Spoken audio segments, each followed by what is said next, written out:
भारत एक ऐसा देश है जहाँ पे आधे से अधिक लोगों की सोर्स ऑफ इनकम आज भी एग्रीकल्चर है। और एग्रीकल्चर में ज्यादा कमाई ना होने के कारण यहाँ की जनता आज भी गरीब है और सरकारी राशन से अपना गुजारा करती है।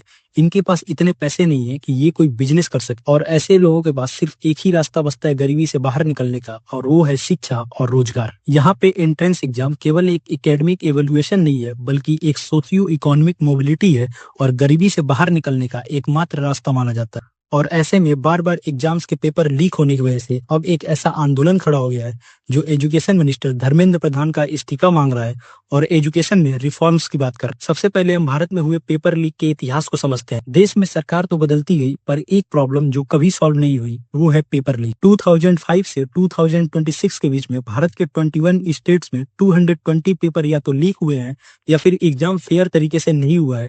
और इस वजह से भारत के कम से कम 10 करोड़ से अधिक छात्र या तो डायरेक्टली या फिर इनडायरेक्टली इस चीज से इफेक्टेड हो। इस एग्जाम फ्रॉड बबल के पीछे एक पूरा माफिया नेटवर्क काम करता है और ये माफिया पेपर लीक करके अपनी राजनीतिक पहुंच के कारण बार बार बच जाते हैं और सरकार छोटी छोटी मछलियों को पकड़कर जेल में डाल देती है और बाद में ये मछलियां भी जमानत पर बाहर आ जाती है। अब बात करते हैं एक ऐसे इंसिडेंट के बारे में जिसके बारे में शायद आपने नहीं सुना होगा। ईयर 1997 में एबीवीपी के नेशनल सेक्रेटरी के रूप में आज के एजुकेशन मिनिस्टर धर्मेंद्र प्रधान ने उड़ीसा के एक स्टेट लेवल एग्जाम के लीक होने की वजह से 1500 छात्रों के साथ आंदोलन किया था।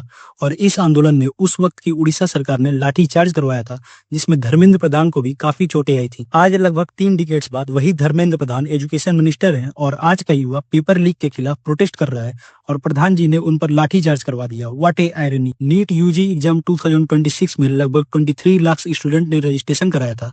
3 मई 2026 को एग्जाम होता है और एग्जाम के कुछ ही घंटे बाद राजस्थान के सीकर और बिहार के पटना में कोचिंग इंस्टीट्यूट्स के सोशल मीडिया पर यह खबर फैल जाती है कि एग्जाम से एक रात पहले ही पेपर गेस्ट पेपर के रूप में लीक हो चुका था। इसके बाद राजस्थान के स्पेशल ऑपरेशन ग्रुप एसओजी ने जांच शुरू किया, जिसे बाद में सीबीआई को सौंप दिया गया।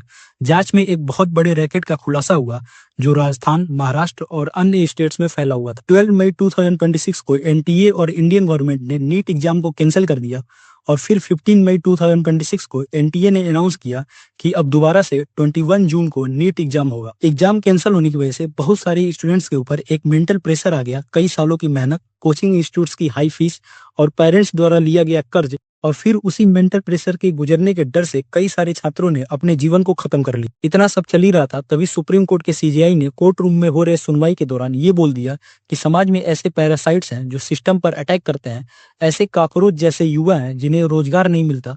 उनमें से कुछ मीडिया, कुछ सोशल मीडिया आरटीआई वर्कर बन जाते हैं और हर किसी पर अटैक करना शुरू कर देते हैं। बाद में सीजेआई ने इस पर सफाई भी दी, लेकिन तब तक बहुत लेट हो चुका था और सोशल मीडिया पर इसको लेकर एक बहुत बड़ा मूवमेंट स्टार्ट हो गया। अभिजीत दीप नाम के एक व्यक्ति ने कॉकरोच जनता पार्टी नाम से एक इंस्टाग्राम हैंडल बना दिया और देखते ही देखते इस हैंडल के फॉलोअर बीजेपी से भी ज्यादा हो गए। 6 जून को सीजेपी जंतर मंतर पर प्रोटेस्ट शुरू करती है और जो ऑनलाइन जनता दिख रही थी उससे बहुत ही कम जनता इस प्रोटेस्ट को ज्वाइन कर। इस आंदोलन को ताकत तब मिली जब सोनम वांगचुक ने इसे अपना समर्थन दिया और अनिश्चित काल के लिए भूख हड़ताल पर बैठे। सोनम वांगचुक का हंगर स्ट्राइक 20 डेज तक चला और फिर 18 जुलाई 2026 को जब उनकी तबीयत खराब होने लगी तब दिल्ली पुलिस सुबह सुबह सोनम वांगचुक को जबरदस्ती हॉस्पिटल ले जाती। इसके बाद 20 जुलाई 2026 को सीजेपी ने संसद चलने का ऐलान किया। इसके बाद धीरे धीरे सभी विपक्ष की पार्टियों ने इस प्रोटेस्ट को अपना समर्थन दे दिया। 20 जुलाई को जब प्रोटेस्ट लीड करना था तब सीजेपी के 2 को फाउंडर्स जेपी नड्डा से मिलने चले जाते हैं और अभिजीत दीपके को पुलिस बस में बैठा देती है या फिर वो खुद से बैठ जाते हैं। धीरे धीरे इस आंदोलन को विपक्ष की पार्टियों ने हाईजैक कर लिया और ये आंदोलन एक हिंसक रूप ले लेता है। अब कुछ का ये मानना है कि पुलिस ने सबसे पहले लाठीचार्ज किया और फिर जनता ने उन पर हमला किया, और कुछ का इससे ठीक उल्टा। प्रोटेस्ट बिल्कुल सही था और है, और प्रोटेस्ट का कॉज भी बिल्कुल सही है।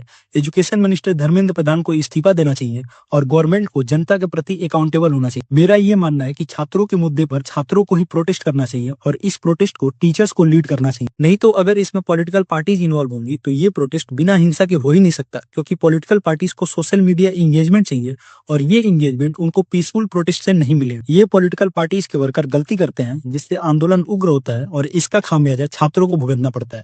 और लास्ट में मैं ये बोलना चाहता हूँ कि सरकार को ऐसा क्यों लग रहा है कि वो बहुत ही अच्छा काम कर रहे हैं और उनके राज्य में प्रोटेस्ट हो ही नहीं सकता। ऐसे हर प्रोटेस्ट को और प्रोटेस्ट करने वाले लोगों को सत्ता पक्ष के लोग एंटी नेशनल नहीं बोल सकते हैं। इससे एट द एंड सत्ताधारी पार्टी को ही नुकसान है।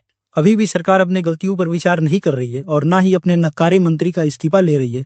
इसके बजाय बीजेपी के social media handle NEET celebration के वीडियो शेयर कर रहे हैं और लिख रहे हैं कि ये देखो, ये पढ़ने वाले स्टूडेंट है जिनका रिजल्ट आया है। ये सब करके सरकार अपनी गलतियां नहीं छुपा सकती। So do share this video and hit the like and subscribe button.